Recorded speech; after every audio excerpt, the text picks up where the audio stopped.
دوركني وعد ويدوركني وعد ويدوركني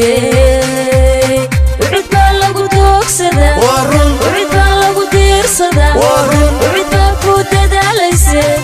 أقويان كاغا دورو ددوينو عد كاغا سي gudoomiyaha xisbiga mucaaridka iyo injineer Faysal Cali Waraabe oo saaka simug iyo miisaan lagu soo dhaweeyay gudaha Jamhuuriyadda Somaliland safar shaqana kaga maqnaa dalka dibadiisa ku soo dhaweynta gudoomiyaha oo ay badiba ka qayb galeen mas'uuliyiinta sarsare ee xisbiga mucaaridka iyo ciidiyo wadani iyo kumanaan shacab oo kala taageera labada xisbi mucaarid wadani iyo cid gudoomiyaha oo safarka ujeedkiisa soo daaranaa oo ka warbixiyay waxa uu hoygiisa ka degan yahay magaalada Hargeysa kula hadlay warbaahinta الحمد لله رب العالمين والصلاة على سيدنا محمد صلى الله عليه وسلم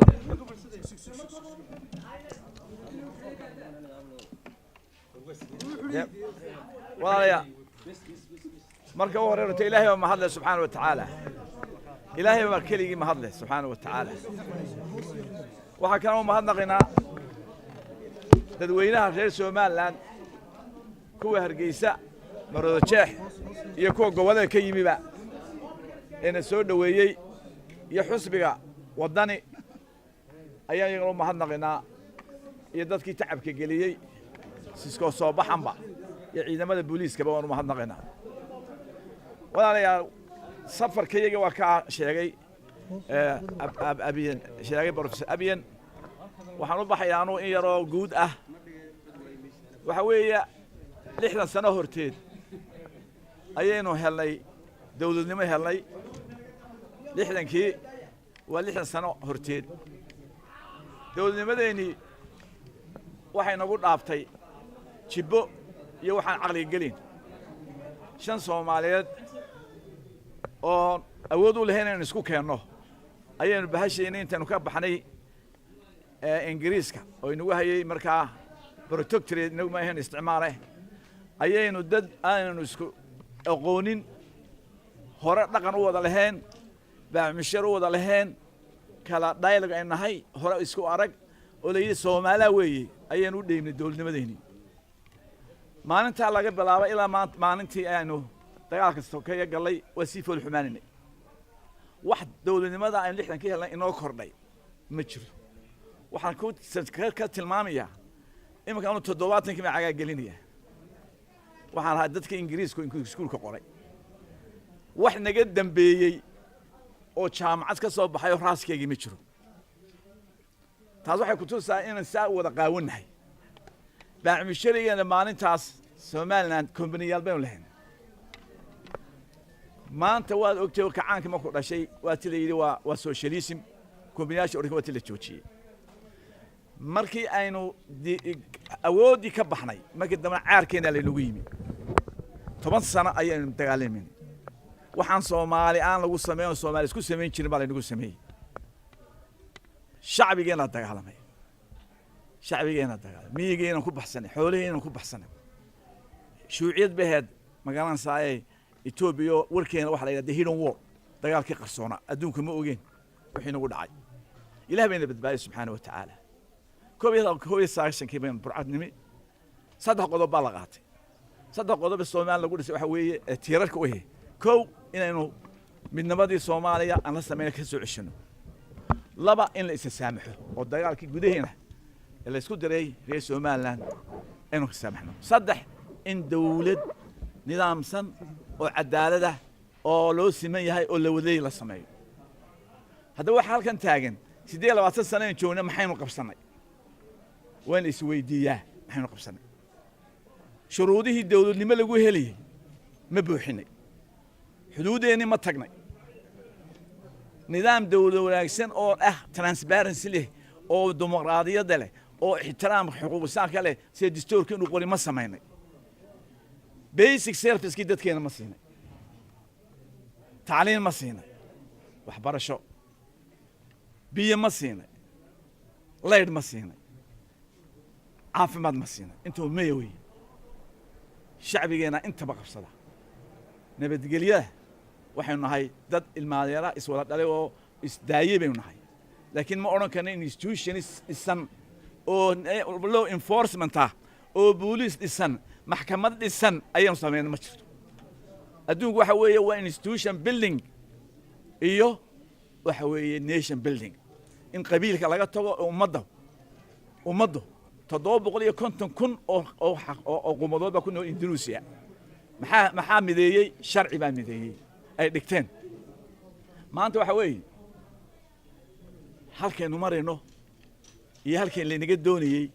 maalintii ayna dalkeena qabsanay ee soo xoroonay iyo maalintii Ethiopia ay TBR qabsatay Tigreega jabadoodu waysan inaa ka soo horeynay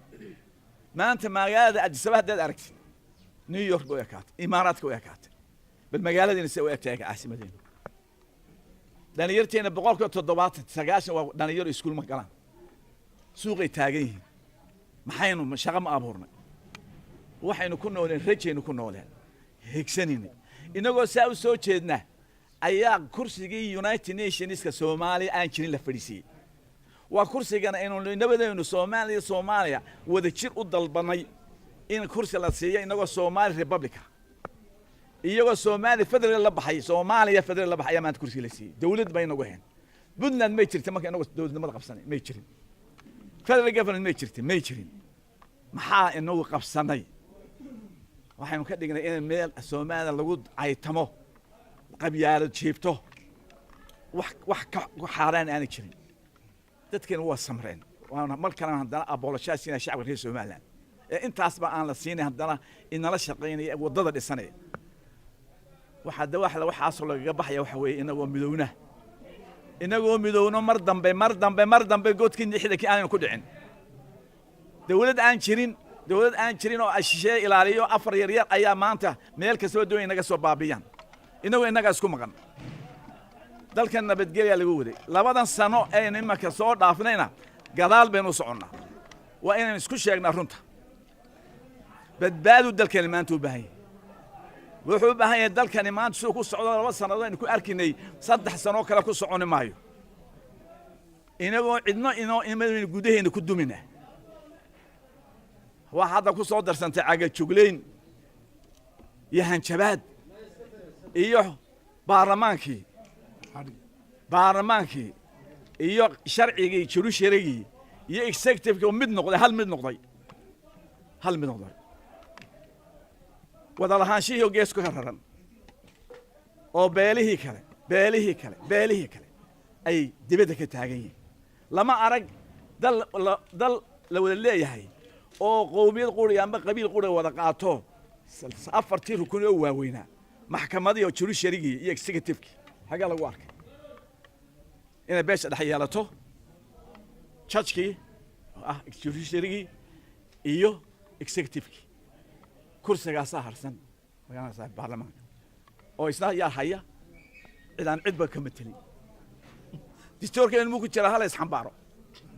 xeerkeen muu jira hal isxambaaro kuma jiro haddana waxaynu dambeeynu moodnay si looga wada muuqdo marka waxa weeye doorasho waa ina dhacdaa bisha 10keeda waa spirito ma ogolaanino inuu fadhiyo baarlamaan aan sharci ahayn local concern aan sharci ahayn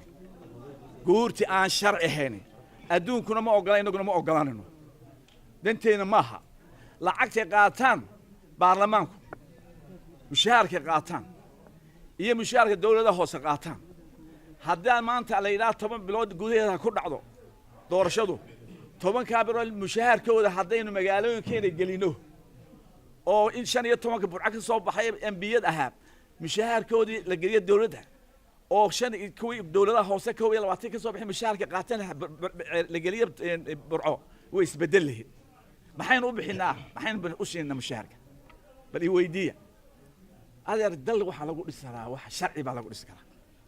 maslaxaad iyo hanjabaad iyo qabiil iyo reer hebel iyo jojo waxaas waa wixii ay SN u sameysay weyday iyadoo dawladda iyadoo jabhad ah oo kala sareysay dalka u qabsan weyday iyagoo habqada xaafada ay u soo galeen tii in lagu celiyo doonmayno Soomaaliya qaaxil lagu celiyo doonmayno hargeysa in qaaxa laga dhigo doon lagu dul hargeysa la dhex murmuro lagu murmo hargeysa no ma ogolaansan hargeysa lagu dhex marmo waddankaan loo shaqaynin ma ogolaanaysan oo anaga Muuse bixiya afarta kale isiriya ma ogolaanaysan wax la aqbal kale maaha dalkan amba waa la wada wadi karaa waa la wada shaqayn karaa amba waa la kala tashanaya nin qof amriya ma jiro wax la wada leeyahay waa lagu tashay waan la wada yeeshaa Soomaaliland وين لو ذا سومال لك اللي هي مشريسو صرت عندي شيءنا والسلام عليكم وعبد الكريم عيسى عبد الله يستجي في اس نيوز مقالة هرقيسة.